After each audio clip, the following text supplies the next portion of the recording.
ఏంటి ఇండియాలో మరొకసారి లాక్డౌన్ వచ్చే అవకాశాలున్నాయా?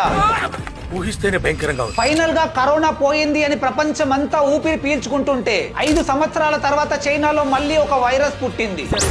దీని పేరు HMPV అంటే హ్యూమన్ మెటా న్యూమో వైరస్. చైనాలో ఇప్పుడు ఈ వైరస్ చాలా వేగంగా స్ప్రెడ్ అవుతుంది. దీని లక్షణాలు చాలా వరకు కరోనా వైరస్ ను పోలి ఉన్నప్పటికీ ఒక సీజనల్ ఫ్లూ అన్నట్టుగానే చెబుతున్నారు. కానీ ఇప్పుడు అక్కడి హాస్పిటల్స్ పరిస్థితి చూస్తుంటే ఈ వైరస్ ప్రభావం అక్కడ ఏ రేంజ్ లో ఉందో మనకు క్లియర్ గా తెలుస్తుంది. నెక్స్ట్ ఫ్యూ వీక్స్ లో ఈ వైరస్ ఇండియాకు కూడా స్ప్రెడ్ అయ్యే అవకాశాలు ఉన్నట్టు చెబుతున్నారు. ఈ వైరస్ సిమ్టమ్స్ వచ్చేసి fever, running nose and cough. ముఖ్యంగా 5 ఏళ్లలోపు పిల్లల పైన మరియు ఏజ్డ్ పీపుల్ పై ఎక్కువగా ప్రభావం చూపుతుంది. వైరస్ సోకిన వారు దగ్గినప్పుడు, తుమ్మినప్పుడు లేదా ఆల్రెడీ వైరస్ తో కంటామినేట్ అయిన సర్ఫేస్ ని టచ్ చేసినప్పుడు ఒకరి నుంచి మరొకరికి స్ప్రెడ్ అవుతుంది. ఈ వైరస్ కి ఇప్పటి వరకు ఎలాంటి స్పెసిఫిక్ క్యూర్ కానీ లేదా వ్యాక్సిన్ కానీ లేవు. ఈ వీడియోని వెంటనే మీ ఫ్రెండ్స్ అండ్ ఫ్యామిలీ అందరితో ఖచ్చితంగా షేర్ చేయండి. వాళ్ళను కూడా జాగ్రత్తగా ఉండమని చెప్పండి.